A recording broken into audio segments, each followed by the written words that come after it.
Please don't hurt me. She trembled. Mafia boss kissed her fear and called it love. The air inside St. Ilara Medical Center always smelled the same, a sterile blend of antiseptic, floor wax, and the stale coffee that brewed endlessly in the break room. For Lena Hart, it was the scent of exhaustion. She pushed a heavy cart of soiled linens down the third-floor hallway, the wheels squeaking in a rhythm that matched the throbbing ache in her lower back. It was nearly 11 at night, and she was finishing her second double shift of the week at 27 years old.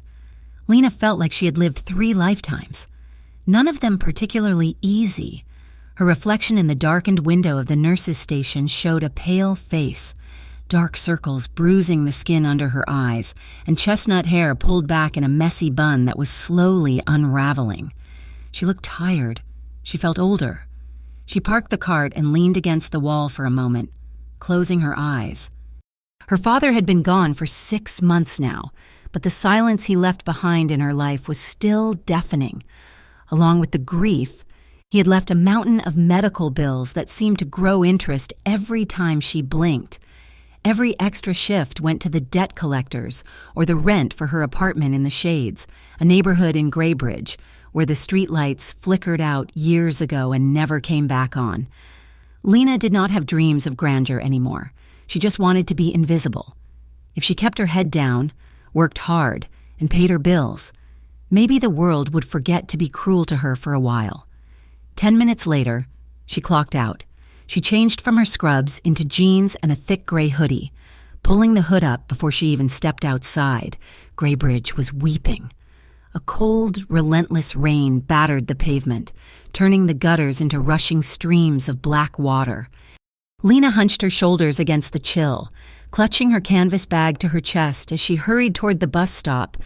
The city was a sprawling beast of steel and shadow, and down here, away from the glittering high-rises of the financial district, it felt like the beast was waiting to swallow her whole. The bus ride was a blur of wet wool smells and tired faces. When Lena finally stepped off at her stop, the rain had intensified into a deluge. She was still 2 blocks from her apartment building. The street was deserted, the shops shuttered behind iron grates. The only light came from the neon sign of a liquor store down the block and the headlights of a car parked illegally near a fire hydrant. Lena slowed her pace. In this neighborhood, you learned to notice things that did not belong. The car was not just a car. It was a machine of sleek, predatory beauty, a black sedan with tinted windows and polished rims that reflected the streetlights like obsidian mirrors. It looked like it cost more than the entire block of crumbling brick tenements. As she hugged the side of the building, trying to slip past unnoticed, the rear door of the sedan opened. A man stepped out. Even in the pouring rain, even from 20 feet away, he commanded the space around him.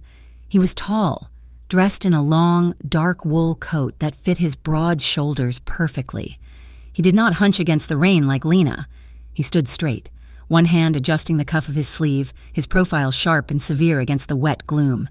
He looked calm, oddly, terrifyingly calm. Lena held her breath, her boots silent on the wet concrete. She just needed to get to her door. She just needed to be invisible. Then the world exploded. A gray SUV screeched around the corner, tires smoking against the wet asphalt. The sound of an engine roaring at redline tore through the quiet night, followed instantly by the staccato crack of automatic gunfire. Pop, pop, pop, pop.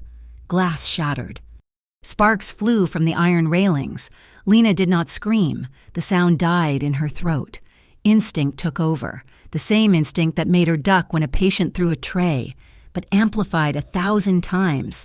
She dropped to the pavement, scrambling behind a concrete planter, her hands thrown over her head, her face pressed against the gritty, wet sidewalk. The noise was deafening. Bullets chewed up the brickwork above her head, sending dust raining down into her hair, through the gap in the planter. She saw the man in the dark coat. He had not run. He had not ducked. He had drawn a weapon from beneath his coat with fluid, practiced speed, returning fire at the speeding SUV, but he was out in the open. Lena saw the impact. It was subtle. just a jerk of his body, like a marionette having a string pulled too tight. He stumbled back, his hand going to his left side. The gun in his hand barked once more, shattering the rear window of the fleeing SUV. But then his legs gave out. He collapsed, sliding down against the rear tire of his sleek black car, hidden from the street but visible to her. The SUV roared away, taillights vanishing around the corner. The silence that followed was heavy, ringing in Lena's ears like a physical weight. She should run. Every survival instinct she possessed screamed at her to get up, run to her building, lock the triple deadbolts, and hide under her bed. This was not her world. This was gang violence, mob wars, the kind of thing that got innocent people killed just for witnessing it. But then she heard the sound, a wet, ragged intake of breath. Lena was a nurse's aide. She spent her days washing wounds, holding hands, and cleaning up the messes the human body made when it was failing. She knew the sound of someone dying. She looked at the man. He was slumped against the tire, one hand pressing hard against his side. Dark, thick blood was already seeping between his fingers, staining the pristine white shirt beneath his coat. The rain was washing it away, pooling pink and red on the asphalt. If the bullet had hit an artery, he would be dead in 2 minutes. She did not think. She pushed herself up from the wet pavement, her knees shaking so violently she almost fell again. She crawled across the distance between them, ignoring the glass shards digging into her palms. When she reached him, he flinched, his gun snapping up toward her face. Lena froze, her hands raised, rain dripping from her nose. "I am a nurse," she gasped out, the words barely audible over the drumming rain. "I can help." The man's eyes locked onto hers. They were dark, almost black in the shadows, but focused, glassy with pain. Yes, but there was no panic in them, just a cold, calculating assessment. He looked at her hands, then her face, and slowly lowered the weapon. "Pressure," she whispered to herself, scrambling closer. She pushed his coat open. The smell of copper and expensive cologne hit her. The wound was just above his hip, a jagged tear in the flesh. It was bleeding heavily, a dark, steady flow. Lena ripped the scarf from her neck, balled it up, and pressed it directly into the wound with both hands.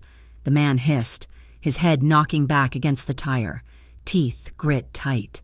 "I'm sorry," Lena stammered, leaning her entire body weight into her hands to stem the flow. "I have to apply pressure. You're losing too much blood." His hand came up, not to push her away, but to grip her shoulder. His fingers were strong, digging into her hoodie. "Head down," he rasped.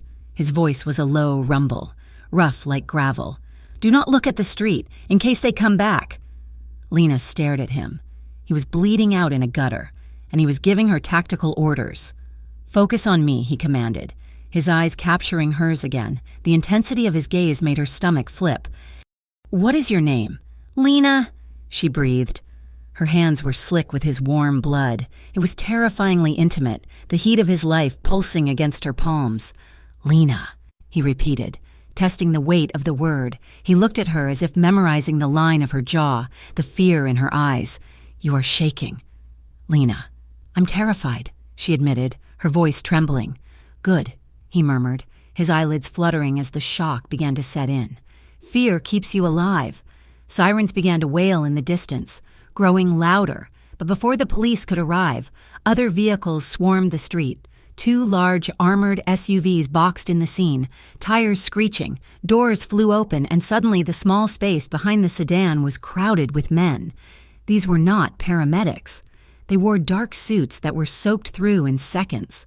They held automatic rifles with a casual familiarity that chilled Lena to the bone. "Boss," one of them shouted, rushing forward. Lena flinched, trying to pull back, but the man's hand on her shoulder tightened, keeping her anchored to him. "Boss?" The word hung in the air, heavy and significant. She looked down at the man she was saving, the sharp cheekbones, the cruel set of his mouth, the aura of power that even a bullet could not dim. This was not a victim. This was a kingpin. "I am fine," the man, the boss, gritted out, though his face had gone an ashen gray. "Get the car. We need to move you, Dante," another man said, dropping to one knee beside Lena. He was older. with a scar running through his eyebrow. He looked at Lena with cold, dead eyes. "Who's the girl?" "She stopped the bleeding," Dante said. He shifted, groaning as the movement pulled at the wound. Lena instinctively adjusted her hands, keeping the pressure firm. He looked at her again, and for a second, the harshness in his face softened. "You have good hands, Lena." The older man, the one with the scar, did not look impressed. He looked around the empty street, then back at Lena. "She saw the shooters? She saw you?" "I didn't see anything," Lena said quickly, panic spiking in her chest. She tried to pull her hands away, but she was stuck, kneeling in his blood. I just wanted to help. I didn't see faces." The scarred man looked at Dante. "We can't leave a witness." "Dante, the cops are 2 minutes out. If Vascari finds out she helped you, she is dead anyway. If the cops find her, she talks." The implication hung in the rain-soaked air like a guillotine blade. Can't leave a witness. Lena felt the blood drain from her face. She looked at the man she had just tried to save. "Please," she whispered. Her voice broke, small and pathetic against the wail of the sirens and the drumming rain. "Please don't hurt me." Dante looked at her, really looked at her. He saw the way she was trembling, the way her hands were still pressing on his wound despite her terror, the way raindrops caught in her eyelashes. His jaw tightened. A flash of anger crossed his face, directed not at her, but at the man who had spoken. "Luca," Dante said, his voice dropping an octave, deadly quiet. "Look at her." He leaned forward, ignoring the pain it must have caused him, until his face was inches from hers. Lena could feel the warmth of his breath on her cold, wet cheek. He smelled of rain and iron. "Nobody," Dante murmured, his eyes locking her in place, "is going to lay a hand on you while I am breathing." He reached out with his free hand. His thumb brushed lightly over her knuckles where they gripped his side. It was a small touch, startlingly hot against her cold skin. It felt like a brand. "Get her in the car," Dante ordered, looking up at Luca. "She comes with us." "Dante, are you insane?" Luca hissed. "We are going to the safe house. You want to bring a civilian?" "I said she comes with us." Dante snarled, the command cracking like a whip. "For protection. If we leave her here, the cops will put her name in a report, and Vascari will hunt her down by morning. She saved my life. She is my responsibility now." He looked back at Lena. "You are coming with me. Lena, it is the only way you survive tonight." It was not a question. 2 of the guards moved in. One helped Dante to his feet, bearing his weight. The other grabbed Lena's arm. She scrambled up, her legs numb, her hands stained crimson red. She looked at her apartment building, just 2 blocks away. Her warm bed, her quiet, invisible life, it felt like it was 1,000,000 miles away. "Move," Luca shouted. Lena was bundled into the back of the undamaged SUV. Dante was shoved in beside her. The door slammed shut, cutting off the noise of the rain and the approaching sirens. The interior was leather and silence. The car peeled away from the curb, accelerating hard. Lena was thrown back against the seat. Beside her, Dante leaned his head back against the headrest, closing his eyes. One of his men was already cutting open his shirt, applying a proper field dressing to the wound. But Dante's hand, the one that had touched hers, drifted across the seat. He didn't hold her hand, he just let his fingers rest near hers on the leather. A silent, heavy presence. Lena stared at her own hands. They were covered in his blood. It was drying now, tacky and dark. She clasped them together to stop the shaking, but the tremor was deep in her bones. She was terrified. She was sitting next to a man who got into shootouts on public streets, a man who commanded killers. But she also remembered the way he had looked at her when he said, "Nobody will lay a hand on you." She remembered the heat of his thumb on her knuckles. It was a strange, twisted gravity. She wanted to run screaming from the car, but she also felt an inexplicable, terrifying urge to lean closer to him, to the only person in this car who had looked at her like she was a human being and not a loose end. The drive was fast and blurred. They left the decaying streets of the Shades behind, climbing up the winding roads toward the hills that overlooked the city. The darkness of the slums gave way to the golden glow of streetlights and manicured hedges. finally. The car slowed. Heavy iron gates swung open automatically, and they rolled up a long, winding driveway. The structure that loomed ahead was not a house. It was a fortress of glass and steel, a modern mansion perched on the cliff edge like a gargoyle watching over Greybridge. It was beautiful, cold, and imposing. Armed guards patrolled the perimeter. Floodlights cut through the rain. The car stopped. The door was pulled open. "Out," Luca said from the front seat. Lena stepped out into the shelter of the massive portico. She looked up at the towering glass walls of the penthouse. She looked back at the city lights twinkling far below, distant and unreachable. Dante was helped out of the car behind her. He stood on his own for a moment, swaying slightly, looking at her. His face was pale, but his eyes were burning. "Welcome home, Lena," he whispered, though the words sounded more like a sentence than a greeting. Lena shivered, wrapping her arms around herself. She realized then, with a sinking feeling in the pit of her stomach, that she had walked out of the rain and into something far more dangerous. She was deep inside his world now, the world she had spent her whole life avoiding, and looking at the steel gates closing behind them, she knew there would be no easy way out. The elevator ride up to the penthouse was a silent ascent into a different stratosphere. Lena stood in the corner of the polished steel box, her arms wrapped tightly around her wet, blood-stained hoodie. The guard named Luca stood by the doors, his reflection in the metal looking distorted and grim. He did not look at her, but she could feel his disdain radiating off him like heat from a pavement in summer. When the doors slid open with a soft chime, Lena stepped out into a space that felt less like a home and more like a museum dedicated to cold, untouchable power. The main room was vast, an expanse of dark marble floors and white walls that seemed to stretch on forever.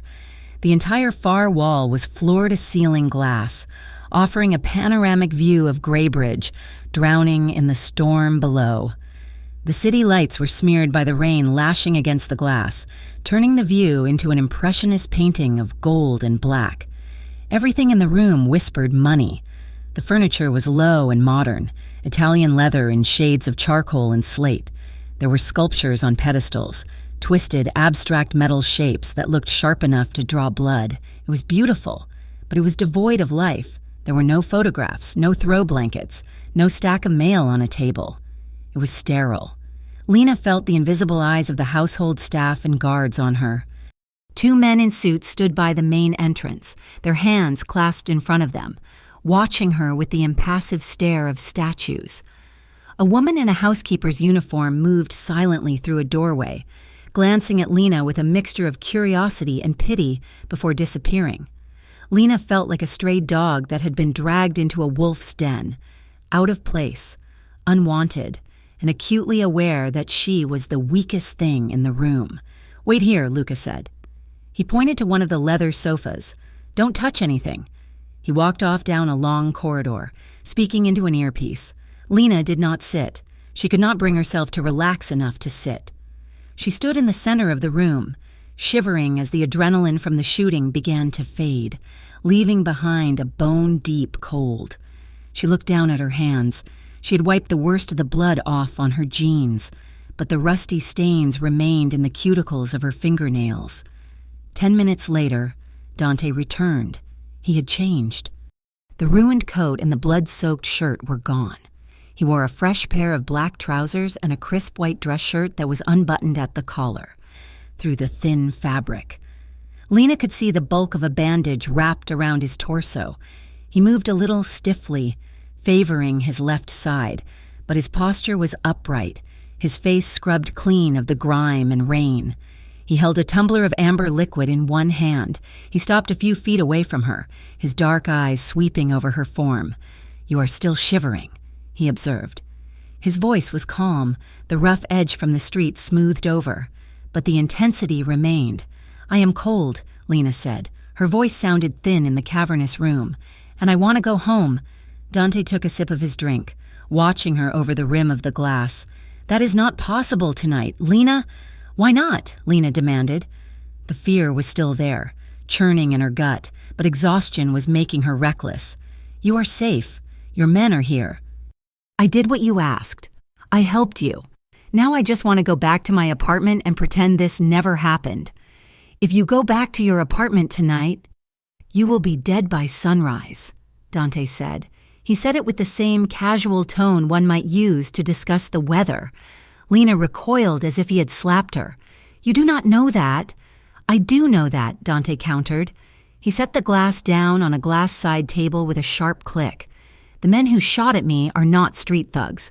Lena, they are soldiers for the Vascari family. They operate on information. They will know my car stopped. They will know someone helped me. They will check the traffic cameras. They will find your face.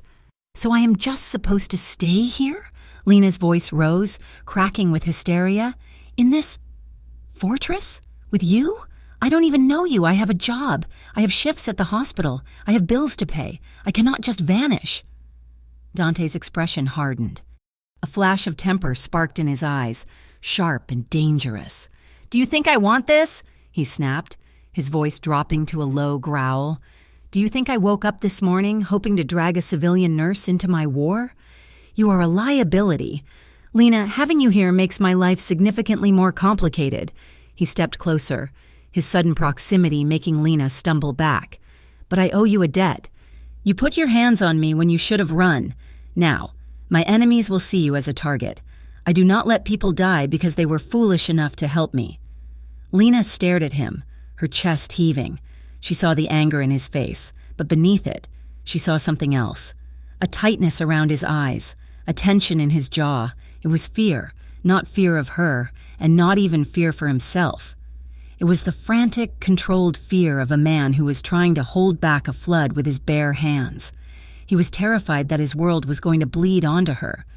Dante exhaled slowly, reining himself in. He ran a hand through his damp, dark hair. I'm sorry, he said stiffly. I should not have raised my voice. You're tired. You're in shock. I'm scared, Lena whispered. I know, Dante said, and you should be, but you are safe here. Nobody gets through that door unless I allow it. He gestured toward the hallway Luca had disappeared down. I have had a guest room prepared for you. It has an ensuite bathroom. There are fresh clothes. My staff will bring you food. Lena hugged herself tighter. She wanted to argue, but the fight drained out of her. She was exhausted, and the dark circles under Dante's eyes told her he was running on fumes too. Come, he said. I will show you. He led her down the corridor, the silence between them thick and heavy. The guest room was indistinguishable from a 5-star hotel suite. Neutral tones, high thread count sheets, another wall of glass overlooking the storm. On the bed, a neat pile of clothes waited. Dante walked over and picked up the stack. These are mine, he said, looking slightly apologetic. My sweats and a t-shirt. We do not have women's clothing here. I will have someone go shopping for you tomorrow. He held them out. Lena reached for them. As she took the soft gray fabric, her fingers brushed against his. The contact was electric. A jolt of static, or something else, snapped between them. Lena looked up, startled. Dante did not pull away. His hand lingered on the bundle of clothes, his fingers grazing the back of hers. He was looking at her face. His gaze traced the line of her cheekbone, the smear of dirt on her chin, and then settled on her mouth. His eyes were dark, unreadable, but the air in the room suddenly felt very thin. Lena felt a flush rise up her neck, heat blooming in her chest, her lips parted slightly, a breath hitching in her throat. For a second, the violence of the night faded, replaced by this strange, magnetic pull. He was a criminal. He was dangerous, but he was looking at her as if she were the only real thing in a world of glass and lies. Lena jerked her hands back, clutching the clothes to her chest. She took a step back, her heart hammering against her ribs. "Thank you," she stammered, her voice breathless. Dante blinked, as if waking from a trance. He cleared his throat, stepping back toward the door. His mask of indifference slid back into place, but it looked thinner than before. "Lock the door from the inside," he said gruffly. "Sleep well, Lena." He closed the door, leaving her alone in the silence. Sleep did not come. The bed was softer than anything Lena had ever slept on, but her mind was a whirlwind of gunfire and dark eyes. Every time she closed her eyes, she saw Dante bleeding on the pavement. She tossed and turned for hours, listening to the rain hammer against the glass. Around 2 a.m, thirst drove her out of bed. The t-shirt Dante had given her was huge, hanging down to her mid-thighs, and the sweatpants were rolled 3 times at the waist to keep them from falling off. She looked ridiculous, and she felt small. She crept out of the room, looking for the kitchen. The penthouse was dim, lit only by low-level floor lights. As she passed the entrance to a study, she heard voices. Insanity. Dante. Absolute insanity. It was Luca. He sounded tired and angry. Vascari knows we are weak right now. The shipment at the docks was hit. The warehouse in the East End is compromised. And now they almost took you out on the street. We have a leak. A big one. I know. Dante's voice replied. It was lower, weary. I am handling it. Are you? Luca scoffed. Because it looks to me like you are playing house with a stray. The girl is a risk. If the mole finds out she is here, they will use her to get to you. Or worse, she is the plant. Did you think of that? Maybe she was waiting at that bus stop. Lena froze in the hallway, her bare feet pressing into the cold marble. She is not a plant. Luca, Dante said. The steel was back in his voice. She was terrified. I saw her eyes. You cannot fake that kind of fear. Everyone can be bought, Luca argued. We should cut her loose, give her some money, put her on a train to the other side of the country. If she talks, we deal with it then.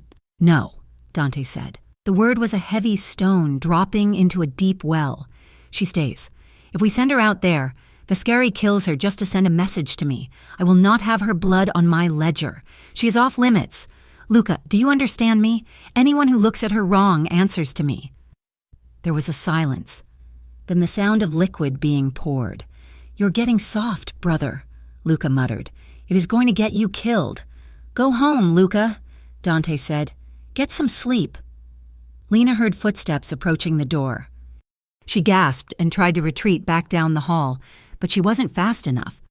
Dante stepped out of the study. He stopped dead when he saw her. He had shed the dress shirt. He was wearing a black tank top that left his arms and shoulders bare, revealing a tapestry of scars and tattoos ink dark against his skin. The bandage on his side was stark white against the black fabric. He didn't yell.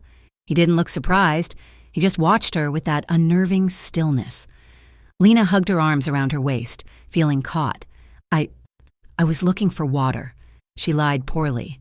Dante walked toward her. He moved silently, like a large cat. He stopped 2 feet away, looming over her in the dim corridor. The scent of whiskey and antiseptic clung to him. You were listening, he stated. I couldn't help it, Lena whispered. You were talking about me. I was, Dante agreed. He leaned down slightly, his face in the shadow. You should not be wandering around. Lena, this is not a safe place to explore. I heard what Luca said, she said, finding a spark of courage. He thinks I am a spy. Luca is paranoid. It is his job. And you? She asked, looking up at him. Do you think I'm a spy? Dante looked at her. He stepped closer, invading her personal space until she had to tilt her head back to meet his gaze. I can hear you breathing from across the room, he said softly. Your fear is loud. Lena, it vibrates in the air. A spy would be quieter. A spy would know how to hide her heartbeat.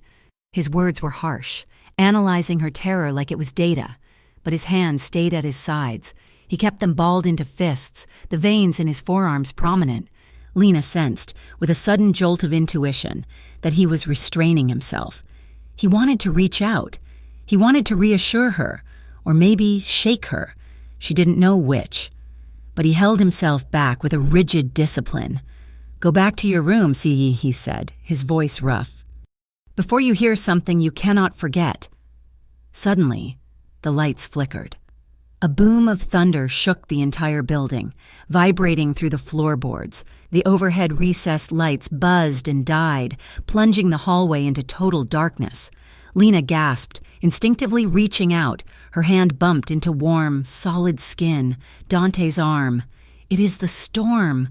Dante's voice came out of the dark, calm and steady. The backup generators will kick in within 10 seconds. Stay still." The seconds ticked by, but the lights did not come back. The only illumination came from the lightning flashing outside the massive windows in the living room at the end of the hall. "Come," Dante said. "The living room has light from the city." He did not take her hand, but he stayed close to her elbow, guiding her through the blackness until they emerged into the main space. The floor-to-ceiling windows were awash with rain, but the ambient glow of the city below provided a ghostly, blue-gray light. Dante walked to the window and looked out at the tempest. The wind was howling, slamming against the glass. "I hate storms," Lena admitted, hugging herself. "They make me feel like the world is ending." Dante looked at her reflection in the glass. "When I was a boy," he said quietly. "We lived in a house in the Narrows. The roof leaked. When it rained like this, the water would come down the walls. My mother used to tell us it was just the sky trying to wash the city clean." He paused. She was wrong, of course. The rain just washes the trash into the gutters. But I learned to sleep through the noise. It was a sliver of a crack in his armor, a memory of a broken house, and a mother who lied to protect him. Lena moved closer to him. In the pale light, his face looked weary, the lines of pain around his mouth visible. He was rubbing absently at his side, just above the bandage. "Is it bleeding again?" she asked. The nurse in her pushed aside the fear. She reached out without thinking.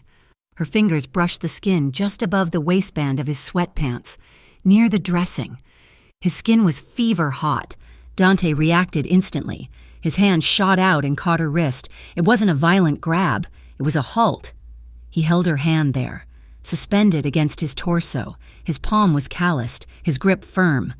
Lena froze, looking up at him. They were standing inches apart in the dark, the storm raging outside, silence stretching between them inside. Dante didn't let go. He slowly pressed her hand flat against his chest, right over his heart. Thump, thump, thump. It was beating hard, fast, a powerful, steady rhythm that hammered against her palm. "I am fine," he murmured. He didn't move away. He looked down at her, his eyes searching hers in the gloom. The air between them grew heavy, charged with a tension that made Lena's breath catch. She could feel the heat radiating off him, enveloping her. She realized, with a sudden, terrifying clarity, that she wanted to lean into him. She wanted to rest her head against that steady, powerful heartbeat. For a long moment, neither of them breathed. Dante's thumb swept across the inside of her wrist, feeling her pulse racing to match his. He leaned in, just a fraction, his gaze dropping to her lips. Then he stopped. His jaw tightened. He released her wrist and took a step back, putting distance between them. The loss of his warmth was immediate and jarring. "You should sleep," he said, his voice raspy. "I will have Luca check the breakers." He turned and walked away into the shadows of the penthouse, leaving her standing alone by the window. Lena went back to the guest room. She crawled into the massive bed and pulled the duvet up to her chin. She closed her eyes, but her hand still burned where he had held it. She pressed her palm against her own chest, trying to calm her racing heart. She lay there in the dark, listening to the rain, hating herself. She hated the situation. She hated the danger. But most of all, she hated the fact that for a few seconds, standing in the dark with a man who had killed people, the sound of his heartbeat had made her feel safer than she had felt in years. 3 days had passed since Lena had been brought to the penthouse, and the silence of the place was beginning to feel louder than the noise of the city below. The apartment was a gilded cage, beautiful and cold, suspended high above the grit of Greybridge. Lena spent her time ghosting through the rooms, trying to stay out of the way while simultaneously watching the man who held the keys to her confinement. She observed Dante from a distance, like a scientist studying a dangerous predator in captivity. She saw him pacing the length of the living room, phone pressed to his ear, switching fluently between English and Italian. She saw the way his staff moved around him, efficient, respectful, and terrified. He was a study in contradictions. On one call, she heard him authorize a ruthless takeover of a shipping lane, his voice devoid of mercy. 10 minutes later, she watched him ask the housekeeper, an elderly woman named Maria, about her grandson's fever with genuine concern, slipping an envelope of cash into her apron pocket when he thought Lena wasn't looking. He was a monster. He was a protector. Lena didn't know how to reconcile the two, and the confusion was keeping her awake at night. On the fourth morning, Dante found her sitting on the terrace, staring out at the skyline. He held a tablet in his hand. "I took the liberty of contacting St. Ilara," he said, extending the device toward her. Lena jumped, her heart hammering. "You did what? I told you I would call them." "You were going to call them and stutter through a lie," Dante said calmly. "I handled it. I spoke to your supervisor, Mrs. Gable. I explained that you have had a family emergency involving a probate issue in another state. You are on indefinite unpaid leave, but your position is secure." Lena took the tablet, staring at the screen. It was an email confirmation from HR. "Mrs. Gable is stricter than a drill sergeant," Lena muttered. "How did you get her to agree to this?" "I can be very persuasive," Dante replied, his face unreadable. "Also, the hospital received a generous anonymous donation this morning for their pediatric wing." Lena looked up at him, her mouth open. "You bribed my boss?" "I facilitated a solution," he corrected. "I also took care of your rent for the next 6 months. Your landlord was happy to receive the cash in advance. He won't be asking questions about your absence." Anger flared in Lena's chest, hot and sharp. "You had no right," she snapped, standing up. "That is my life. Dante, my apartment, my job. You are erasing me." "I am preserving you," he countered, his voice hard. "If you disappear without explanation, people start looking. If you miss rent, the landlord enters your apartment. We need things to look normal on paper so that nobody comes sniffing around while you're here. I hate this," she said, her hands balling into fists. "I hate that you can just snap your fingers and rewrite my life." "I know," Dante said. He looked tired, the shadows under his eyes stark in the morning light. "But you can sleep tonight knowing you still have a home to go back to when this is over. That is more than most people in my world get." He turned and walked back inside, leaving Lena alone with the tablet. She wanted to throw it off the balcony. She wanted to scream, but beneath the anger, a traitorous wave of relief washed over her. For the first time since her father died, she didn't have to worry about whether she could afford heat next month. She hated him for the control, but she couldn't deny that he had lifted a crushing weight off her shoulders. The following morning, the atmosphere in the penthouse shifted. Lena walked into the kitchen at 8 in the morning, expecting to find the usual silence or perhaps the housekeeper. Instead, she found Dante Corvino, the feared head of the Corvino group, staring murderously at a frying pan. Smoke was rising from the stove. The smell of burnt butter and charred protein filled the air. Dante was wearing sweatpants and a black t-shirt, his hair damp from a shower, looking thoroughly defeated by a carton of eggs. "Damn it," he hissed, poking at the black, congealed mess in the pan with a spatula. "Unbelievable." Lena stood in the doorway, blinking. The scene was so absurd, so completely at odds with the man who ordered hits on rival gangs, that a laugh bubbled up in her throat before she could stop it. Dante spun around, spatula raised like a weapon. When he saw it was her, his shoulders slumped. "Do not say a word." "I wasn't going to," Lena said, walking into the room, a smile tugging at the corners of her mouth. "But I think the eggs are already dead.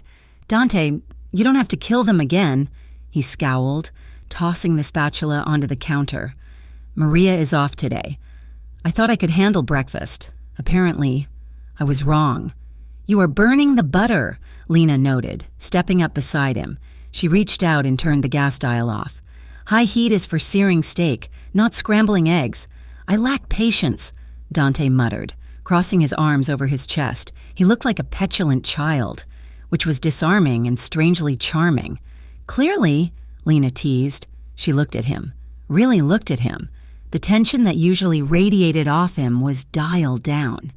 He was just a man who was hungry and bad at cooking. It made him human. "Move over. Before you set the fire alarm off." Dante stepped back. leaning his hip against the marble island, watching her. Lena took charge. She scraped the ruined eggs into the trash, rinsed the pan, and set it back on the stove, keeping the flame low. She moved with the efficiency of someone who had cooked her own meals since she was 12. "Crack 3 more eggs," she ordered, pointing to the carton. Dante obeyed. He cracked them into a bowl, fishing out a piece of shell with a frown. Lena added a splash of milk, salt, and pepper, then whisked them with a fork. She poured the mixture into the pan, watching it fluff up into soft, golden clouds. "Low and slow," she murmured, pushing the eggs gently around the pan. Dante moved closer to watch. He stood right beside her, his arm brushing against hers. He was warm, a solid wall of heat. The kitchen was large, but suddenly it felt intimate, domestic. "You have done this before," he said, his voice low. "Survival skill," Lena replied, trying to ignore the way her skin tingled where their shoulders touched. "My dad couldn't cook to save his life. It was either learn or eat burnt toast for 18 years. Dante chuckled. It was a rusty sound, deep and rumbling in his chest. "My mother was an excellent cook," he said. "She tried to teach me and Luca. Luca ate the raw dough. I just argued about the measurements." Lena laughed, turning to look at him. His face was open, the dark eyes soft with memory. For a moment, they weren't a nurse and a mob boss. They were just 2 people standing in a sunlit kitchen, making breakfast. "Here," she said, plating the eggs and handing him a fork. "Try it." Dante took a bite. He closed his eyes and groaned. "Okay, you are hired." "I already have a job," Lena quipped, leaning back against the counter. "Remember, you bribed my boss to keep it for me." "Right," Dante smiled. It was a real smile, showing teeth, transforming his harsh face into something devastatingly handsome, a wise investment. The air between them felt light, charged with a gentle, easy banter. Lena felt her guard lowering, brick by brick. It was dangerous to feel this comfortable with him. She knew that, but it felt good to smile. Then the elevator chimed. The door slid open and Luca stormed in. He was wearing a trench coat soaked with rain, his face pale and grim. He stopped when he saw them in the kitchen, his eyes darting from the plate of eggs to Lena's relaxed posture. "Dante," Luca said. His voice was like a bucket of ice water. "We have a problem." The change in Dante was instantaneous and terrifying. The smile vanished, his posture stiffened, the easy slouch replaced by a rigid, military bearing. The warmth in his eyes froze over, replaced by a flat, deadly, shark-like stare. He set the plate down on the counter with a deliberate clatter. "Tell me," Dante commanded. "The warehouse in the South Ward," Luca said, ignoring Lena completely. "They hit it 20 minutes ago. 4 guys. They used incendiaries." "Casualties?" Dante asked. His voice was devoid of emotion. 3, Luca replied. "Marco and the 2 new kids. They didn't make it out." Lena felt the blood drain from her face. She backed away until her spine hit the refrigerator. 3 people dead. Just like that. Dante didn't yell. He didn't swear. He just went very, very quiet. It was the quiet of a bomb counting down. He looked at Luca, then he looked at Lena. But he didn't see her. He looked right through her, his mind already calculating retribution, weighing lives like currency. "Get the car," Dante said. He walked out of the kitchen without a backward glance. The domestic spell was shattered, leaving Lena standing alone in the smell of eggs and coffee, shivering as the cold reality of his world rushed back in. He did not come back for hours. Lena paced the apartment until she felt like she was going to wear a groove in the marble. The sun went down, replaced by the city lights, but the penthouse felt darker than usual. She couldn't eat. She couldn't read. Every time she closed her eyes, she saw the blank look on Dante's face when Luca said 3 casualties. It was past 2 in the morning when the front door finally opened.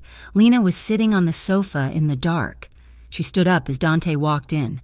He looked wrecked. His suit jacket was gone. His white dress shirt was unbuttoned halfway down his chest, sleeves rolled up. And there, on the cuff of the right sleeve and smeared faintly near his ribs, was red, dark, dried red. He stopped when he saw her. The exhaustion radiated off him in waves. He didn't say anything, just looked at her with eyes that looked 1,000 years old. "You are late," Lena whispered. It was a stupid thing to say, but her throat was tight. "Go to bed, Lena," Dante rasped. He walked past her toward the hallway leading to his room. "Did you kill him?" The question hung in the air, sharp and accusing. Dante stopped. He turned slowly to face her. "What did you say?" Lena walked toward him. Her legs were shaking, but anger was propelling her forward.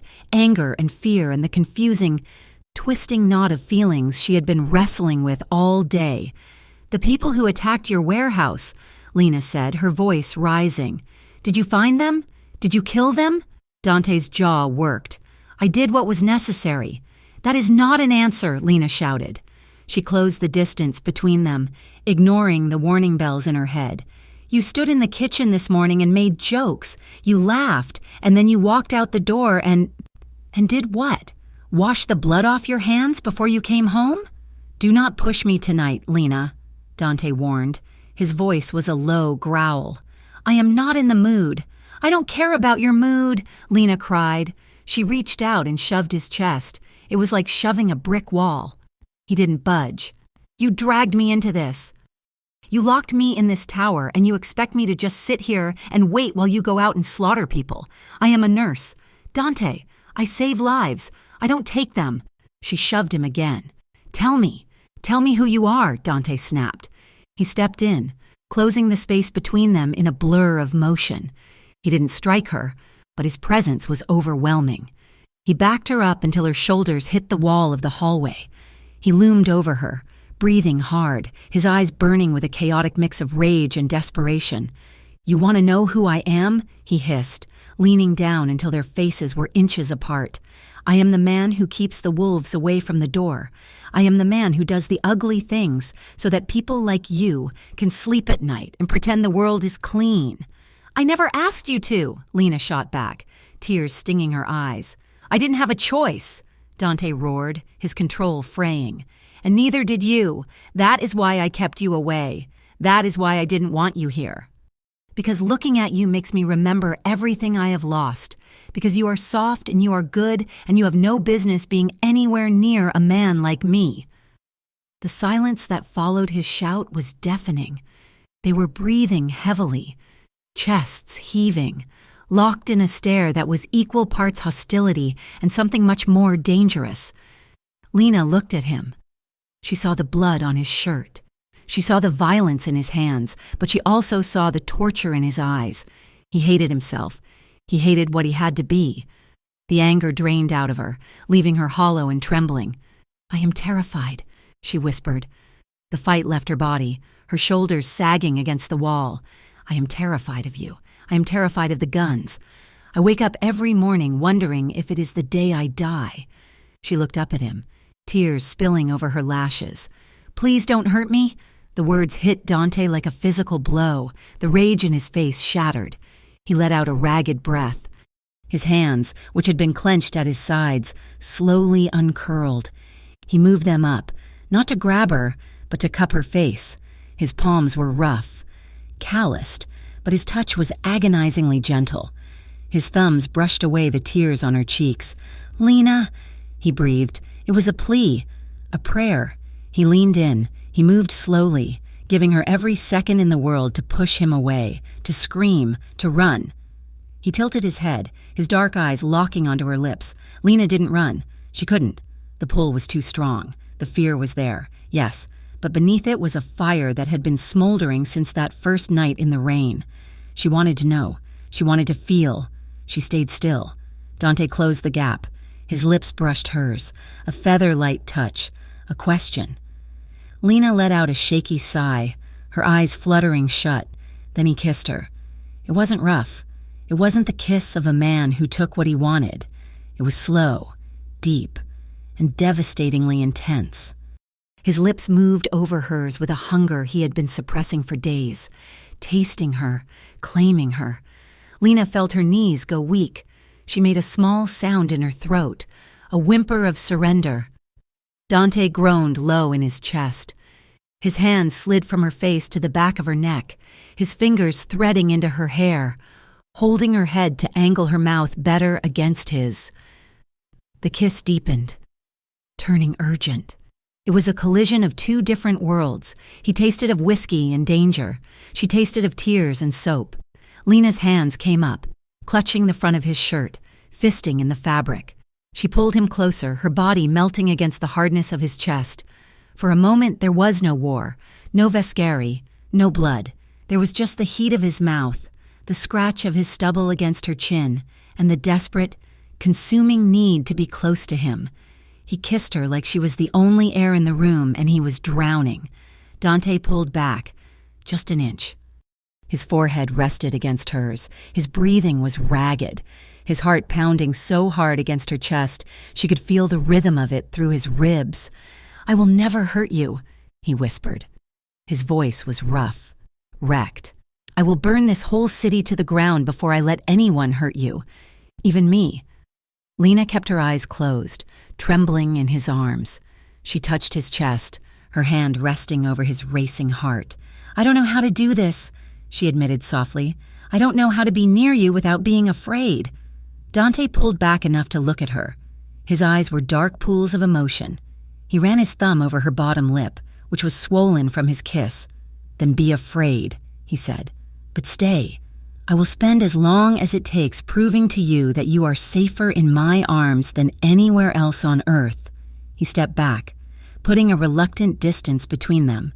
He took her hand, interlacing their fingers. "Come," he said. "I need to show you something." He led her into his study, a room she had never entered. It was dark, illuminated only by the glow of multiple computer monitors. He guided her to the desk and tapped a key. A black and white video feed filled the screen. It was grainy security footage. Lena squinted. It was the street outside her apartment building. "This was taken 3 hours ago," Dante said, his voice flat. On the screen, a car pulled up. A man got out. He wasn't one of Dante's men. He was older, with silver hair and a distinct limp. He walked up to the front door of her building, looked at the buzzer for her apartment, and then looked directly at the security camera. He smiled. It was a cold, reptilian smile. "That is Marco Vescari," Dante said, "the head of the rival family." Lena felt a chill go down her spine that had nothing to do with the air conditioning. "He knows where you live," Dante said. "He knows who you are. He was checking to see if you were home." Lena stared at the screen, at the man who looked like death in a silk suit. She realized then that Dante wasn't keeping her in a cage. He was keeping her in a fortress. "You can't go back." "Lena," Dante said softly, standing behind her, his hands resting on her shoulders. "Not yet. Maybe not for a long time." Lena looked at the screen, then back at the reflection of Dante in the glass.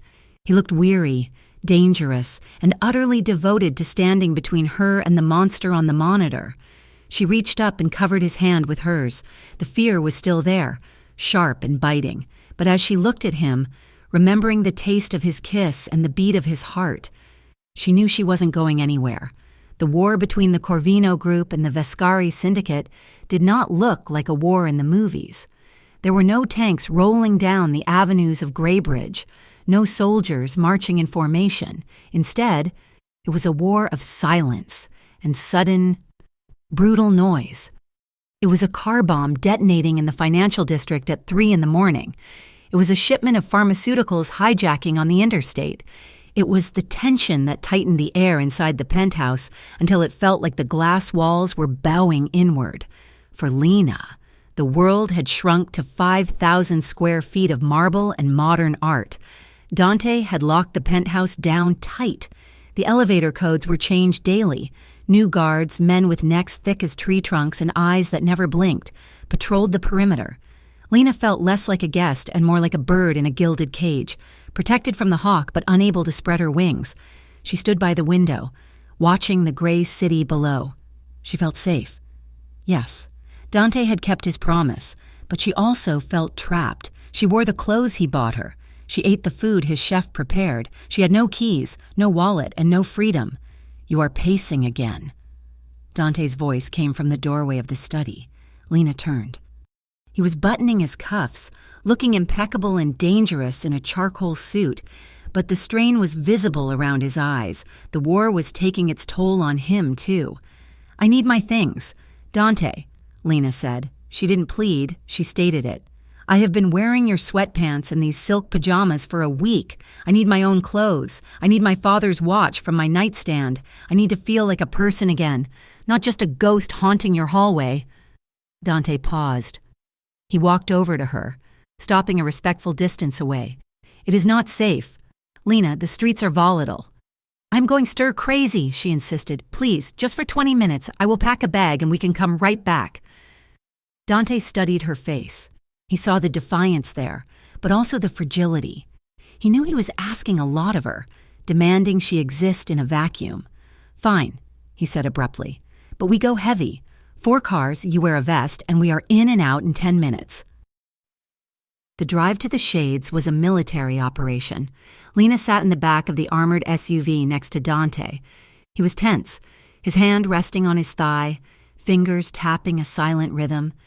He scanned every intersection, every rooftop. When they pulled up to her apartment building, the street looked the same as always. Cracked pavement, overflowing dumpsters, but the air felt different. It felt watched. "Stay close to me," Dante ordered as the guards formed a perimeter around the entrance. They moved quickly up the 2 flights of stairs. The hallway smelled of old cabbage and damp carpet. Lena's heart was pounding in her throat. She reached for her keys, but Dante stopped her. He nodded to Luca, who was at point. Luca pushed the door. It swung open with a creak. The lock had been busted. Lena stepped inside, and her breath hitched in a strangled gasp. Her sanctuary, her small, quiet life, had been obliterated. The apartment had been torn apart with a violence that felt personal. The sofa cushions were slashed, white stuffing scattered like snow over the floor. Her books were pulled from the shelves, spines broken, pages ripped out. Her small television lay shattered on the floor. "Oh, God," she whispered, her hands flying to her mouth. She stepped over a pile of her clothes that had been dumped from the drawers and trampled on. She walked toward her bedroom, dread pooling in her stomach. The bedroom was worse. The mattress was overturned. The small wooden box where she kept her jewelry, cheap things, mostly, except for her father's watch, was smashed. But it was the door to the closet that made her blood freeze. Carved into the wood, deep and jagged, were words that looked like they had been gouged with a hunting knife. "See you soon." The threat was visceral. It wasn't a warning. It was a promise. Lena's knees simply gave up. The strength left her legs as the horror of it crashed down on her. She wasn't just a witness anymore. She was prey. She didn't hit the floor. Dante was there. He caught her before she could fall, his arm sweeping around her waist, pulling her hard against his body. He absorbed her weight effortlessly, turning her away from the message, shielding her eyes with his chest. "I have you," he murmured, his voice a low rumble against her ear. "I have you. Lena, look at me. Do not look at the door." Lena was shaking, a violent tremor that started in her core and radiated out to her fingertips. She clutched the lapels of his suit jacket, burying her face in the fabric. "They were here," she sobbed. "They were in my room. They touched my things." "I know," Dante said. His voice was cold with a deadly rage, but his hands on her were warm and steady. "And they will pay for it. I swear to you." He walked her backward, away from the bedroom, into the center of the ruined living room. He didn't let her go. He stood behind her, his arms wrapping around her waist, locking her against his front. It was a possessive hold, a barrier between her and the destruction. Lena leaned back into him, her head falling against his shoulder. She stared at the wreckage of her life, the photos of her parents torn in half, her nursing scrubs shredded. It was all gone. The only thing that felt solid in the entire world was the man holding her. "I'm sorry," Dante whispered. His breath stirred the hair at her temple. "I'm so sorry I brought this to your door." He turned his head, his lips brushing the side of her temple. It was a barely there touch, a ghost of a kiss, but it sent a shiver down her spine that had nothing to do with fear. It was an apology and a vow all at once. "We have to go," Lucas said from the doorway, his gun drawn, checking the hallway. "We have been here too long." Dante nodded. He tightened his grip on Lena for 1 second, a squeeze of reassurance, before turning her around to face him. "Did you find the watch?" he asked. Lena shook her head, tears streaming down her face. "It is gone. They took it." Dante's jaw set. "Then I will get it back." The return to the penthouse was silent. Lena didn't cry in the car. She sat staring out the window, her hand resting on the seat between her and Dante. Halfway back, he covered her hand with his. She didn't pull away. She turned her hand over, interlacing her fingers with his, gripping him like a lifeline. For the next 2 days, Lena threw herself into activity. She couldn't sit still. The image of that carved door was burned into her retinas. She found Dante in his study the next morning, surrounded by stacks of paperwork that seemed endless. He looked up, surprised to see her. "I need something to do," she said. "If I stare at the wall for 1 more hour, I will scream." Dante looked at the chaotic desk. "Can you organize?" "I am a nurse," she said. "My life is organization." He pushed a stack of files toward her. "These are legitimate." "The shipping logistics for the import business, the charity galas, the hospital donations. My secretary is overwhelmed, and I do not trust temps." Lena took the files. She sat on the leather sofa in the corner of his study and began to work. At first, it was just a distraction, but as she sifted through the papers, she began to see a side of Dante she hadn't expected. She saw emails where he aggressively negotiated lower costs for medical equipment being donated to city clinics. She saw plans for a community center in the Narrows, the neighborhood he grew up in, fully funded by the Corvino Group. She saw him correcting a draft letter to a donor, his handwriting sharp and precise. She found a mistake in his grammar and pointed it out. "It is whom, not who," she said, holding up the paper. Dante looked up from his computer, arching an eyebrow. "Is it?" "Yes. It is the object of the preposition." Dante sat back in his chair, a small smirk playing on his lips. "I run a criminal empire. Lena, I think I can be forgiven for a grammatical error. Details matter," she countered, correcting it with a pen. "If you want to be a legitimate businessman, you have to write like one." He watched her, the amusement in his eyes softening the hard lines of his face. "Thank you," he said quietly. For the rest of the week, they worked like that. A strange partnership formed in the quiet of the study. Lena organized his chaotic attempts at legitimacy, and in doing so, she realized that he was fighting a war on 2 fronts, one against Vascari and one against his own history. He wanted to build something that wasn't soaked in blood. He just didn't know how to get the blood off his hands long enough to build it. One evening, Dante returned from a strategy meeting that had run 4 hours over. He walked into the penthouse looking like he had gone 12 rounds in a boxing ring. His tie was gone, his collar open, his face gray with fatigue. He stopped in the entrance to the dining room. The lights were dimmed. Soft jazz, something slow and melancholy, was playing from the speakers. The table was set for 2. Lena walked in from the kitchen carrying a large serving bowl. The smell of roasted garlic, tomatoes, and basil filled the room. "I cooked," she said, feeling suddenly shy. "I found some pasta in the pantry. And wine." Dante looked at the table. He looked at her. The tension in his shoulders dropped as if someone had cut a wire.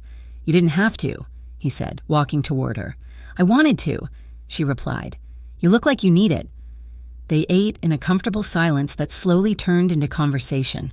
The wine, a rich, dark red, loosened the knots in their chests. "Tell me about your father," Dante asked after a while, twirling his glass. Lena smiled sadly. "He was a quiet man. He worked at the post office for 30 years. He loved old Western movies and crossword puzzles. He taught me that being kind was more important than being right." She looked at Dante. "He would have been terrified of you." "He would have been smart," Dante said dryly. "And you?" Lena asked. "What was little Dante like?" Dante laughed, a short, sharp sound. There was no little Dante. There was just Dante who was too big for his shoes and too angry for his own good. My father was not a kind man. He taught me that being right didn't matter, only being strong. He was wrong, Lena said softly. Dante looked at her across the candlelight. The shadows played across his face, hiding the scars but highlighting the intensity of his gaze. Maybe, he murmured, but his lessons kept me alive. But are you living? Lena asked. Or are you just surviving? The question hung in the air. Dante didn't answer. Instead, he reached across the table. His hand, large and warm, slid over hers. His thumb traced the knuckles he had touched that first night in the rain. I am learning the difference, he said. His voice low and thick. He stood up. He didn't let go of her hand. Come here, he said. Lena stood. Dante drew her around the table until she was standing in front of him. The music swelled, a saxophone crying out in the dimly lit room. Dance with me, he said. It wasn't a command. It was an invitation. Lena stepped into his space. Dante took her right hand in his left, holding it up. His other hand settled firmly on the small of her back, pulling her flush against him. They began to sway. It was a slow, rhythmic movement, barely moving their feet, their bodies pressed together, hip to hip, chest to chest. Lena rested her cheek against the solid wall of his chest. She could hear his heart beating beneath the silk of his shirt, steady, strong, a drumbeat just for her. She smelled the soap on his skin, the wine on his breath, the faint, lingering scent of danger that never quite left him. But here, in the circle of his arms, she didn't feel afraid, she felt cherished. Dante's hand on her back moved slowly. His fingers splayed, tracing the curve of her spine. He pulled her tighter, erasing the air between them. Lena, he whispered into her hair. He stopped moving. He pulled back just enough to tilt her chin up with his fingers. His eyes searched hers, dark and dilated. The air in the room grew thick, heavy with a desire that had been building for days. Weeks, maybe. He lowered his head. This kiss was different. It wasn't the desperate, frantic collision of the hallway. This was deliberate. It was a claiming. His lips moved over hers with unhurried precision, tasting her, molding her mouth to his. It was deep and wet and consuming. Lena made a soft sound in her throat and rose on her toes, her arms winding around his neck, her fingers tangling in the dark hair at the nape of his neck. Dante groaned, a vibration she felt in her own chest. He deepened the kiss, his tongue sweeping into her mouth, engaging hers in a slow, sensuous dance. One of his hands came up to cup her face, his thumb stroking her cheekbone, while the other arm wrapped around her waist like an iron band, lifting her slightly off the floor. He walked her backward, not breaking the kiss, until the back of her legs hit the soft leather of the sofa. He lowered her down, following her, his body covering hers. They settled into the cushions, limbs tangled. Dante hovered over her, his weight supported on his forearms so he wouldn't crush her, but his hips were pressed firmly against hers. Lena could feel the hardness of him, the undeniable proof of his desire, and a jolt of heat shot through her belly. He kissed her jaw, her neck, the sensitive spot behind her ear. Lena arched into him, her hands roaming over his back, feeling the muscles bunch and shift under his shirt. "Dante," she breathed, his name a sigh on her lips. He pulled back, his face inches from hers. His eyes were burning, raw with want. His hand moved down from her waist, sliding over the curve of her hip, resting on her thigh. He squeezed gently, his thumb rubbing circles against the denim of her jeans. He didn't move further. He paused, waiting, checking. "Tell me to stop," he rasped, his voice sounding like it was being dragged over broken glass. "Tell me to stop and I will walk away."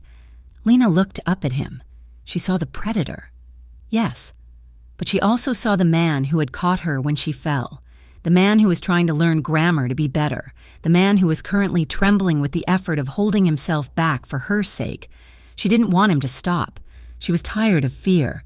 She wanted this fire. She wanted him. She shook her head slowly. "Don't stop," she whispered. "I don't want you to stop." Dante let out a breath that sounded like a surrender. He lowered his mouth to hers again, and this time, The restraint snapped. The kiss became hungry, fierce. His hand slid up her thigh, pulling her leg over his hip, pulling her closer until there was no space left between them. They moved together on the couch, a tangle of heat and breath and soft moans, lost in the sanctuary they had built out of shadows and stolen moments. Lena felt his hand slide under the hem of her shirt, his skin hot against her bare waist. She arched into the touch, feeling a sense of rightness that terrified her. She was falling in love with him, in the middle of a war, in the arms of a monster. She was finding her home. Bang! The front door slammed open. "Dante, we have the name!" The voice cut through the room like a gunshot. Dante froze. His body went rigid over hers. The bubble of intimacy popped so violently it almost hurt. He pulled away from her instantly, scrambling off the couch and standing up, placing himself between Lena and the door. He adjusted his shirt, his chest heaving, his face shifting from lover to killer in the span of a heartbeat. Luca stood in the entryway, looking frantic. He stopped when he saw them, saw Lena sitting up on the couch, hair messy, lips swollen, shirt rumpled. He saw Dante standing there, looking murderous at the interruption. Luca looked away, embarrassed, but the urgency in his voice didn't waver. "I'm sorry, boss, but you need to hear this. Now." Dante looked back at Lena. His eyes were apologetic, but the wall was back up. "Stay here," he said. He walked over to Luca. They spoke in hushed, rapid Italian. Lena watched from the couch, pulling her knees to her chest, feeling the cold air hit her skin where his hands had just been. She saw Dante's face go pale, then it went dark. A terrifying, abyssal dark. He turned back to her. "Pack a bag," he said. His voice was devoid of the warmth that had been there minutes ago. "What?" Lena asked, standing up on shaky legs. "Why? What happened?" "The leak," Dante said, walking past her to the window, staring out at the city as if he wanted to burn it down. "It is confirmed. It is Carlo, my chief of security." Lena gasped. Carlo was the man who stood outside the front door. "He has been feeding Vascari everything," Dante continued, his voice tight, "including the shift changes, including the layout of the penthouse, including the fact that you are sleeping in the guest room." He turned to look at her. "You're not safe here, Lena, not anymore. If Carlo knows, Vascari knows how to get in. So what do we do?" Lena asked, panic rising in her throat. "I am moving you," Dante said. "Tonight, right now. Luca will take you to a safe house in the North Hills. It is off the books. Carlo doesn't know about it." "You are sending me away?" Lena asked, her voice small. "Are you coming?" Dante shook his head. "I have to stay. I have to draw them out. I have to clean house." "No," Lena said, stepping toward him. "No, Dante, please, do not send me away. "That is exactly why you have to go," Dante shouted. The outburst startled her. He looked at her, his eyes agonized. "Because I cannot think straight when you are here. Because if they come through that door and you are in the room, I will hesitate. And if I hesitate, we both die." He grabbed her shoulders, his grip bruising. "I need you safe, and the only way I can ensure that is if you are nowhere near me." "Luca," he barked over his shoulder. "Get the car. Take the back exit." Lena felt the tears prick her eyes again, but this time they were hot tears of betrayal. 10 minutes ago, she'd been in his arms, choosing him, trusting him. Now he was packaging her up and shipping her off like a piece of contraband. "Go," Dante whispered, giving her a small push toward the hall. "Please, Lena, go." She looked at him one last time. She saw the resolve in his face. Ironclad and impenetrable, the man who had danced with her was gone. The boss was back. Lena turned and ran to the guest room to pack, the taste of his kiss still on her lips, turning bitter like ash. She had opened the door to her heart, and he had slammed it shut in her face to save her life. And she hated him for it almost as much as she loved him. The safe house was a single-story bungalow tucked away in the North Hills, a quiet, leafy suburb where people walked golden retrievers and complained about homeowner association fees. It was the last place anyone would look for a man like Dante Corvino, which was exactly the point. But to Lena, It felt less like a sanctuary and more like a tomb. The windows were fitted with shatterproof glass that distorted the sunlight. The doors were reinforced with steel cores. 2 guards sat in a nondescript sedan down the street, and another 2 were stationed in the kitchen, playing cards in silence. Lena had been there for 4 days. 4 days of staring at beige walls. 4 days of flinching every time a car door slammed outside. 4 days of missing the man who had sent her away. She felt isolated, cut off from the world and from the only person who made the danger make sense. Dante called when he could, his voice tinny and exhausted over the encrypted burner phone he had left her, but the calls were short. He spoke in code, asking if she was eating, if she was sleeping. He never answered her questions about the war he was fighting. On the 5th evening, the rain returned. It lashed against the bungalow, drowning out the suburban silence. Lena was sitting on the floor of the living room, hugging her knees, when the front door unlocked. The guards in the kitchen stood up instantly. Hands on their weapons, Dante walked in. He looked like a ghost. His face was gaunt, the cheekbones sharp enough to cut. There were dark bruises under his eyes that spoke of sleepless nights, and a fresh cut healing on his jawline. He was soaking wet, his black coat heavy with water. He nodded to the guards, dismissing them. They filed out the back door to the garage, leaving the 2 of them alone in the quiet hum of the house. Dante stood by the door, dripping onto the welcome mat. He looked at Lena with a hunger that made her breath catch, but he didn't move toward her. He stayed rooted to the spot, as if he were too dirty to step further into the clean, beige room. "You look terrible," Lena whispered, standing up. "I have been better," Dante admitted. His voice was a wreck, raspy and deep. "I wanted to see you. I only have an hour." "An hour?" Lena let out a bitter laugh. "I have been sitting here for 96 hours. Dante, waiting, wondering if you were dead. And you give me an hour?" "It is not safe for me to be here," he said, unbuttoning his coat with stiff fingers. "If I stay too long, I lead them to you. Then why come at all?" Lena demanded. The anger that had been simmering for days boiled over. She walked toward him, stopping just out of reach. "Why keep me here? Why keep me alive if this is the life I have to live? Just a secret you stash away in a box while you go out and bleed?" Dante flinched. "I am keeping you alive. Lena, that is the job." "I don't want to be a job," she shouted. "I don't want to be a liability or a weakness or a loose end. I want to know if there is any future where I am not just something you have to protect. Is this it, Dante? Is this us, you fighting for your life, and me waiting in a room for a phone call that might never come?" "I don't know," Dante roared back. The volume of his voice shook the small room.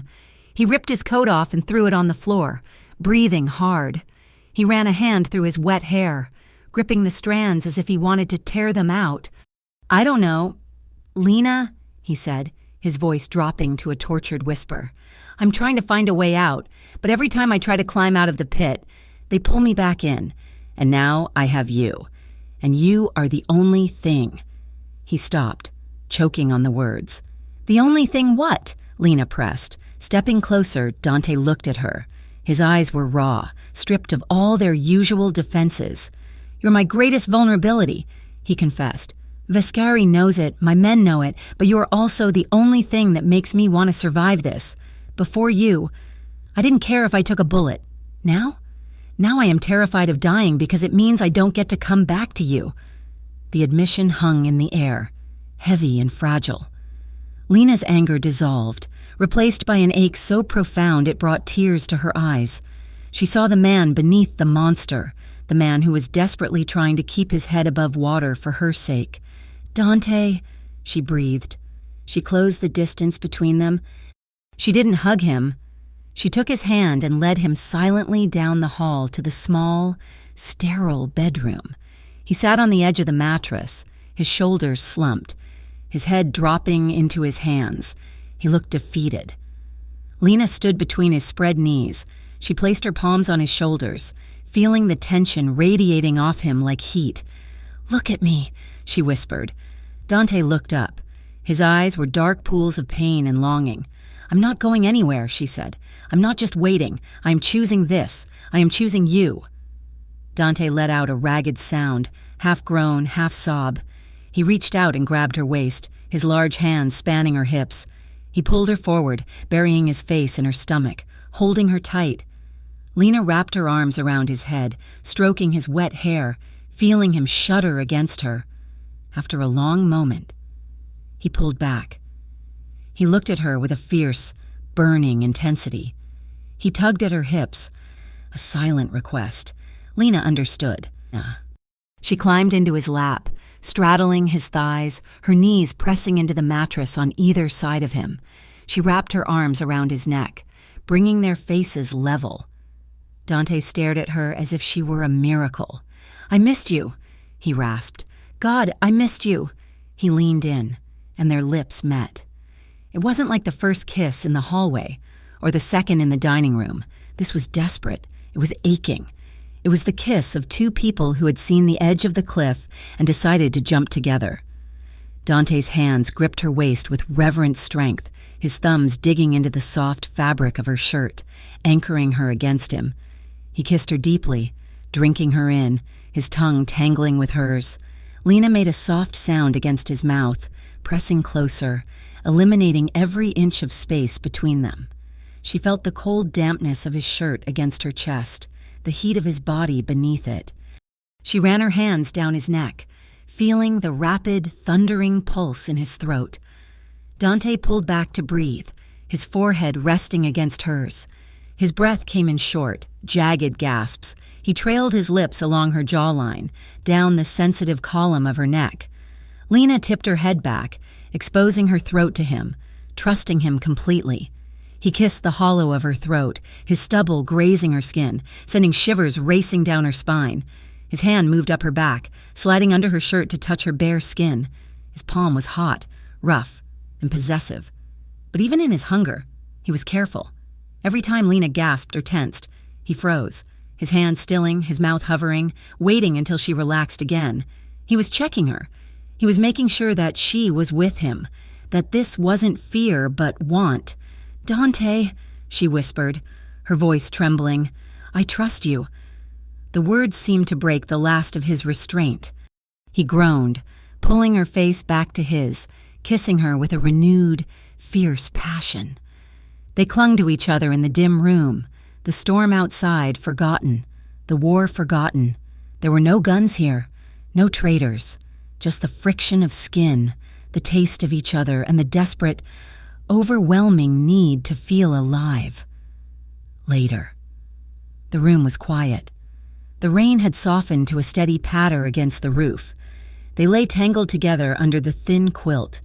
Dante was on his back, one arm wrapped around Lena, holding her against his side. She rested her head on his shoulder, her hand flat against his chest, feeling his heartbeat slow to a steady rhythm. He was staring up at the ceiling, his expression pensive. "I have a plan," he said quietly into the darkness. Lena stiffened slightly. She didn't want to talk about the war. She wanted to stay in this bubble forever. "Does it involve you getting shot again?" "I hope not," Dante said, his hand tightening on her shoulder. "But it is a risk." "I am going to end this, Lena, within 48 hours. He turned his head to look at her. "I am setting a trap for Vescari, a meeting. I am going to offer him terms of surrender. He thinks I am weak. He thinks he has won because I am hiding. When he shows up to accept my territory, I am going to take him down. All of it. The whole leadership." "It sounds dangerous," Lena whispered. "It is," Dante admitted.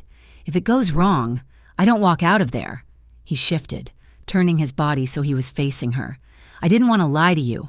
I didn't want to leave here tonight and have you think I was just going to a meeting. This might be the end of it, one way or another." Lena felt a cold fist clench around her heart. She looked at his face, the scars, the weary eyes, the mouth that had just kissed her with such tenderness.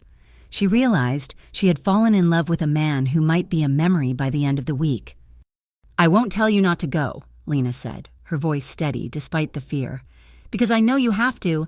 "I have to," Dante agreed. "For us." "Then promise me one thing," she said. She reached up and touched his face. "Promise me you will fight like hell to come back." "I promise," he vowed. "I would rather have this," Lena said, her voice breaking. "I would rather love you fully and risk the pain of losing you than live half alive, safe and alone. I am in this, Dante, all the way." Dante looked at her, stunned by her strength. He reached out and tucked a loose strand of hair behind her ear. He leaned forward and kissed her forehead, a long, lingering press of his lips that felt like a benediction. "You are braver than I am, Lena Hart," he murmured. He left an hour later. Lena stood at the window and watched his car disappear into the rain, feeling a sense of foreboding she couldn't shake. The next day passed in a blur of anxiety. Dante had left the burner phone with her. Around noon, he called. He didn't speak to her directly. He seemed to be talking to someone else in the room with him, perhaps unknowingly leaving the line open, or perhaps wanting her to hear. "The meeting is set." Dante's voice came through the speaker, cold and professional.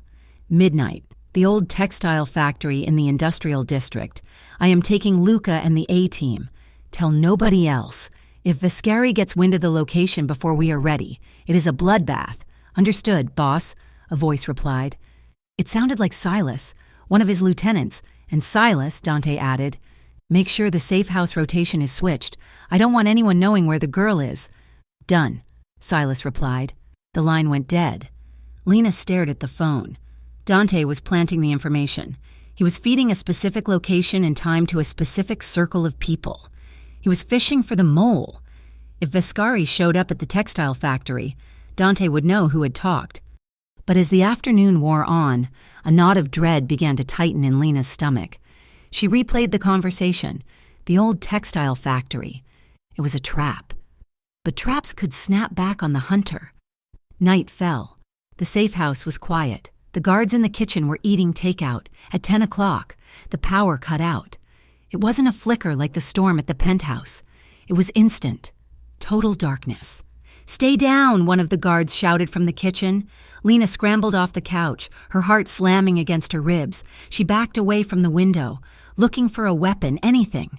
She grabbed a heavy brass lamp from the side table. Crunch. The front door didn't open. It exploded inward. The wood splintered with a deafening crack as a battering ram hit it. 2 canisters were thrown inside, hissing as they rolled across the carpet. Smoke. Tear gas. Lena coughed, her eyes stinging instantly. She stumbled back, trying to cover her face with her shirt. Gunfire erupted. Short, controlled bursts. She heard the guards in the kitchen shouting, then the wet thud of bodies hitting the floor. "Clear left, clear right." Voices. Men? Professional killers. Lena turned to run toward the bedroom to lock herself in, but a figure loomed out of the smoke. He was dressed in tactical gear, face covered by a gas mask. He didn't shoot her. He tackled her. Lena screamed as she hit the floor, the lamp flying from her hand, a heavy boot pressed down on her back, pinning her to the carpet. "Secure the target," a voice said. Lena struggled, coughing, tears streaming from her burning eyes. She was hauled roughly to her feet. Her hands were wrenched behind her back, zip-tied with painful tightness. "Check the perimeter," the leader commanded. He pulled off his mask. Lena looked up, gasping for air. It was Silas, the lieutenant she had heard on the phone, the man Dante trusted, the man who had promised to switch the safe house rotation. "You," Lena choked out. "Ugh. You are the traitor." Silas looked at her with cold, dead eyes. He didn't look sorry. He looked annoyed. "Business is business, sweetheart. Dante is a sinking ship. I am just grabbing a life raft." He grabbed her arm and shoved her toward the shattered door. "Move. Viscari is waiting." The ride was a nightmare of darkness and silence. Lena was thrown into the back of a van. A hood pulled over her head. She didn't cry. She was too terrified to cry. She focused on breathing, on the memory of Dante's heartbeat under her hand, trying to keep herself from shattering. When the van stopped, she was dragged out. The smell of rust and seawater hit her, the docks. She was marched into a building that echoed with the sound of dripping water. The hood was ripped off. She was in a warehouse. It was vast, empty, and lit by portable floodlights that cast long, harsh shadows. Silas pushed her down into a metal chair in the center of the room. He took a heavy chain and looped it around her waist, locking it to the back of the chair. It wasn't tight enough to hurt, but it was heavy enough to tell her she wasn't going anywhere. "Comfortable?" a voice asked. Lena looked up. Emerging from the shadows was a man who looked entirely out of place in the grimy warehouse. He wore a pristine cream-colored suit, a silk scarf, and polished loafers. His hair was silver, his face tanned and lined with a strange, ageless cruelty. Marco Vescari. He walked toward her, his limp pronounced, leaning heavily on a cane topped with a silver skull. He stopped a few feet away, studying her like a piece of art he was considering buying. "So," Vescari said, his voice smooth and cultured, like poisoned honey. "This is the famous Lena." He reached out with the tip of his cane and lifted her chin. Lena jerked her head away, glaring at him. Vescari chuckled. "Feisty. I like that. Dante always did have a taste for trouble." "He's going to kill you," Lena said. Her voice shook, but the words were clear. "Is he?" Vescari smiled, revealing teeth that looked too white. "Dante is currently waiting at a textile factory for a meeting that will never happen. He's surrounded by ghosts while I have the only thing that matters." He leaned down, his face close to hers. He smelled of expensive cologne and rot. "You see, my dear," Vescari whispered, "Dante Corvino thinks he is invincible. He thinks he can separate his heart from his business. But he made a mistake. He fell in love." He straightened up, tapping his cane on the concrete floor. "He will come for you," Vescari announced to the room of armed men standing in the shadows. "And when he does, he will be so blinded by fear for you that he will walk right into my slaughterhouse." Lena's heart pounded against her ribs, not just with fear for herself, but with a sickening, cold dread. Dante was walking into a trap, but not the one he had set. He was coming for her, and Vescari was counting on his love being the thing that finally killed him. The warehouse smelled of rust, old salt, and the damp rot of the harbor. It was a cavernous, hollow space where shadows stretched like long, dark fingers across the concrete floor. Lena sat in the center of it, shivering not from the cold, but from the adrenaline crashing through her system. The chain around her waist was heavy, biting into her skin through her thin shirt, anchoring her to the metal chair. She was bruised. Her wrists were raw where the zip ties had been cut off, only to be replaced by iron. And there was a tender, throbbing ache on her cheek where she'd been shoved into the van. But she was alive. Her mind was racing, sharp and frantic, calculating angles, looking for exits that did not exist. Marco Vescari paced in front of her, the tap-tap-tap of his cane echoing in the silence. He looked immaculate in his cream suit, a stark contrast to the grime of their surroundings. "You know," Vescari said, stopping to inspect a smudge of dirt on his cuff, "I almost admire him. Dante. He built an empire out of nothing. He was cold, efficient, a machine." He looked at Lena, his eyes glittering with malice. "He was untouchable. Until he found you. It is almost poetic, isn't it? The great Dante Corvino, brought to his knees because he decided to play hero for a nurse." "He isn't on his knees yet," Lena said, her voice raspy but steady. She lifted her chin, refusing to give him the satisfaction of seeing her cry. Vescari laughed, a dry, brittle sound. "Oh, my dear, he's already dead. He just doesn't know it yet. He's tearing the city apart looking for you right now. He's reckless. He's emotional. And an emotional man makes mistakes. Tonight. He walks into my trap. And tomorrow, Graybridge belongs to me." He leaned in close, his cologne cloying and thick. "And you will just be the footnote in his obituary."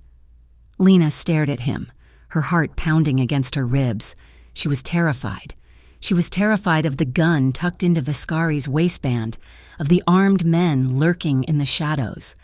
But beneath the fear, there was a fierce, burning anger. She wasn't a footnote, and Dante wasn't dead. Across the city, in the fortified war room of the Corvino penthouse, the air was thick with violence. Dante stood at the head of the heavy oak conference table. His face was a mask of terrifying calm, but his eyes were wild, dilated with a panic he had never allowed himself to feel before. "Say that again," Dante said. His voice was barely a whisper. Luca, standing by the monitors, swallowed hard. "Silas is gone. Dante, the safe house is compromised. They took her." The silence that followed lasted 1 second. Then, Dante moved. He didn't shout. He slammed his fist into the center of the table with such force that the wood splintered with a sickening crack. The heavy monitor at the end of the table rattled. "Find her!" Dante roared, the control finally shattering. "I want every car on the street. I want every contact squeezed until they break. I don't care if you have to burn this city to the bedrock. You find her." The men in the room, hardened soldiers who had seen war, flinched. They had never seen the boss like this. This wasn't business. This was a man watching his heart being ripped out of his chest. "We are tracking Silas's phone," Lucas said quickly, being furiously. "He thinks he disabled the GPS, but the burner has a ghost protocol. We have a ping. The docks, warehouse district." Dante was already moving toward the door, checking the magazine of his handgun. "Get the cars. We move now." "Dante," Luca warned, grabbing his arm. "It is a trap. Vescari will be waiting." Dante looked at his brother. "I know." "You could die tonight. If she is not there," Dante said, his voice dropping to a hollow, haunted tone, "then I am already dead." They found Silas in the parking lot of a motel near the highway, trying to switch cars. He never made it to the driver's seat. Dante's convoy boxed him in. Dante stepped out of the lead SUV, walking through the rain, his gun at his side. Silas froze, his hand hovering over his own weapon, but he saw the look in Dante's eyes and knew it was over. "It was just business. Dante," Silas stammered, backing up against his car. "Vescari offered me double. The organization is changing. You are getting soft." "Soft," Dante repeated. He stopped 3 feet away. The rain plastered his hair to his forehead. He looked like an avenging angel carved from granite. "You sold my operations. You sold my men. And then you sold her." "She is just a girl," Silas shouted, desperate now. "She is a weakness." "She was the only thing in my life that was clean," Dante said. "And you put your dirty hands on her." There was no shouting match, no long speech. Dante raised his weapon. He didn't hesitate. The judgment was swift, precise, and final. He didn't take pleasure in it, but he didn't blink. He simply removed the rot from his world so he could focus on saving what mattered. He turned back to the car before Silas hit the ground. "To the warehouse," he ordered. The drive to the docks was a blur of wet asphalt and streetlights. Dante sat in the back of the armored car, staring at his hands. His mind was not on the strategy. It was not on Vescari. It was filled with her. He saw Lena standing in the rain that first night, trembling but pressing her hands to his bleeding side. He heard her whisper, "Please don't hurt me." He felt the way she had melted against him in the safe house, choosing to trust him when she had every reason to run. She had seen the monster in him and hadn't looked away. She had cooked him eggs. She had corrected his grammar. She had loved him. Dante clenched his fists. This wasn't about power anymore. It wasn't about territory or respect. He would trade every dollar, every building, every ounce of influence he possessed just to see her take one more breath. "We are here," Lucas said from the front seat. Heat signatures inside, heavy resistance. "We go in quiet," Dante said, "until we find her. Then we go loud." Inside the warehouse, the air shifted.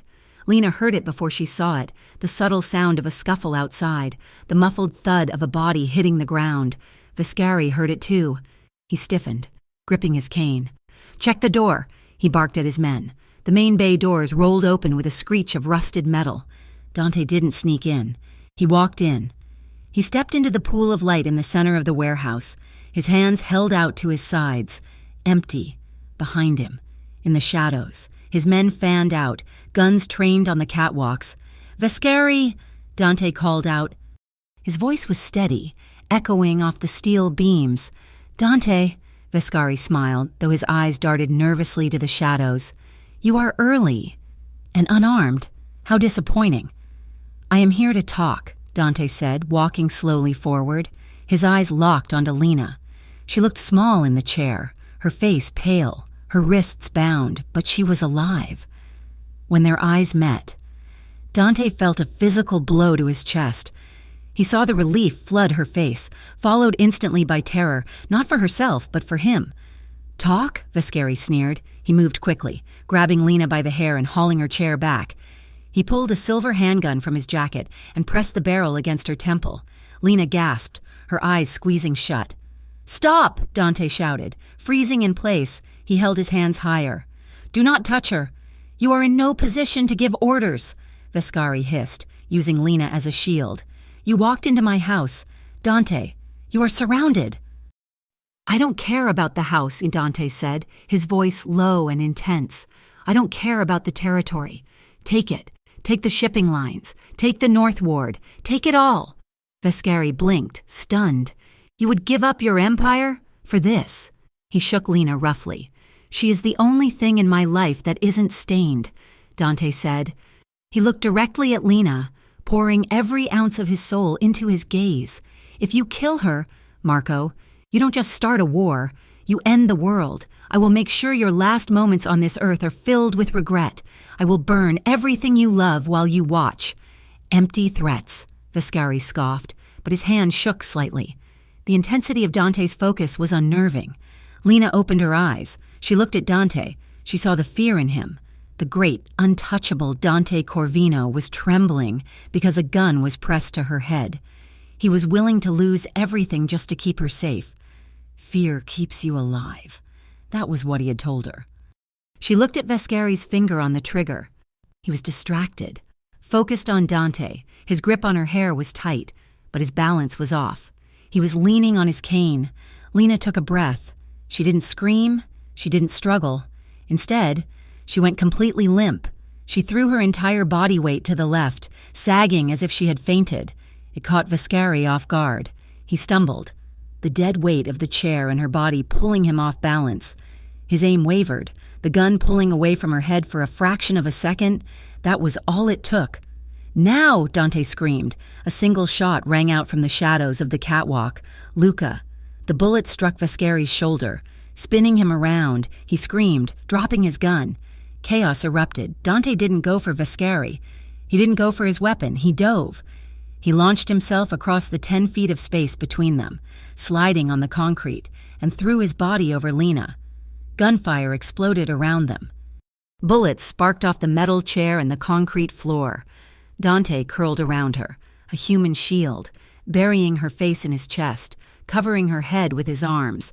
"I have you," he gritted out, flinching as debris, or perhaps a bullet, grazed his back. "Keep your head down. I have you." Lena clung to him, her face pressed into the familiar scent of his coat, squeezing her eyes shut as the war raged above them. It lasted 30 seconds, but it felt like a lifetime. Then, silence returned, broken only by the groans of wounded men and the distant wail of sirens. "Clear," Luca's voice shouted. "Area secure." Dante didn't move immediately. He stayed crouched over her, his breathing ragged. Slowly, he lifted his head. "Lena?" he whispered.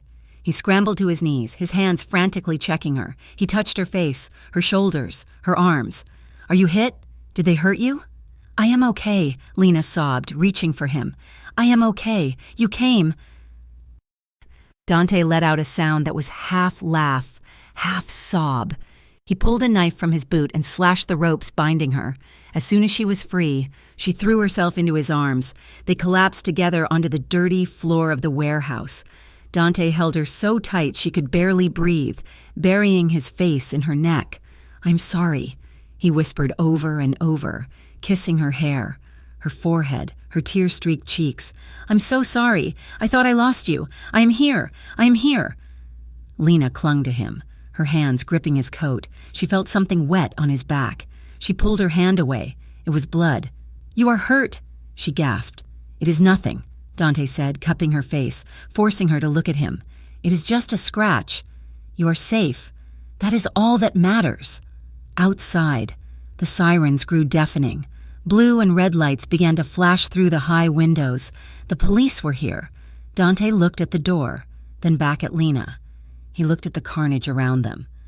He realized, with a clarity that cut through the adrenaline, that he couldn't do this again. He couldn't put her in this chair again. Luca ran up to them. "Dante, the cops. We have to go. The back exit is open." Dante shook his head. He helped Lena to her stand, keeping his arm wrapped around her waist. "No," Dante said. "I am done running." "What?" Luca stared at him. "Take the men," Dante ordered. "Get them out, clean the weapons." "And you?" Dante looked at Lena. He wiped a smudge of dirt from her cheek with his thumb. "I'm going to make a deal." The following weeks were a whirlwind of lawyers, depositions, and closed-door meetings. Dante Corvino did the unthinkable. He turned state's evidence. He used an old contact in the district attorney's office to broker a deal. He handed them Marco Viscari's entire operation on a silver platter, every ledger, every warehouse, every corrupt official on Viscari's payroll. In exchange, and with the surrender of his own illegitimate assets, Dante negotiated a plea. He took a short sentence of house arrest and probation. Stripping himself of the title boss, he liquidated the Corvino Group, funneling the clean money into legitimate investments and dissolving the rest. He ensured Lena was completely cleared, her name kept out of the papers, her record pristine. He walked away from the throne he had spent his life building, and he didn't look back once. 6 months later, the apartment was small. It was on the 4th floor of a renovated brick building in the Art District, far away from the penthouse towers and the shadowed alleys of the shades. It had creaky floors, big windows, and plants that Lena was determined to keep alive. It was a quiet evening. The city lights twinkled in the distance, soft and non-threatening. Lena stood on the balcony, leaning against the railing, holding a mug of tea. She watched a car drive down the street below. When it backfired, she flinched, her shoulders hunching instinctively. She let out a shaky breath. Closing her eyes, the fear was fading, but it wasn't gone. It lived in the quiet moments, a ghost of the warehouse. She heard the sliding door open behind her. Warm arms wrapped around her waist. A chin rested on her shoulder. "You jumped," Dante murmured, his voice low and soothing. "It was just a car," Lena said, leaning back into him. He felt solid, real. He was wearing a simple gray sweater, not a suit. The scars on his hands were the only reminder of who he used to be. Dante turned her gently in his arms until she was facing him. He looked healthy, the shadows under his eyes gone. He looked at her with a devotion that still took her breath away. "I'm sorry," she whispered, looking down. Sometimes I still feel like that girl who said, 'Please don't hurt me. I hate that I am still afraid.'" Dante placed a finger under her chin, lifting her face until their eyes met. "Do not hate it," he said softly. "It reminds us of what we survived." He cupped her face in his hands, his touch reverent, as if she were made of precious glass. "I will spend the rest of my life kissing that fear," Dante vowed. "I will not try to erase it, but I will prove to you, every single day, that my love is louder." Lena's eyes filled with tears, but they were happy ones. She smiled, a true, radiant smile that reached her eyes. "I love you," she whispered. "I love you," Dante replied. "More than life." He leaned down and kissed her. It was slow and tender, tasting of tea and promise. There were no guns, no guards, no sirens, just 2 wounded people standing on a balcony, holding each other up, fully aware of the scars they carried and choosing, every day, to call it love. Lena pressed her forehead to his, their breaths mingling in the cool night air, her fingers intertwined with his over his healing heart. And for the first time in her life, the silence wasn't scary, it was peace. Thank you so much for listening to the story of Lena and Dante. I hope you enjoyed this journey of danger, redemption, and love. I would love to know where you are listening from. Please leave a comment below and tell me your country. If you enjoyed this story, please consider subscribing to the Mafia Romance Stories channel for more emotional and thrilling tales. Don't forget to share your thoughts on the ending in the comments section. Thank you.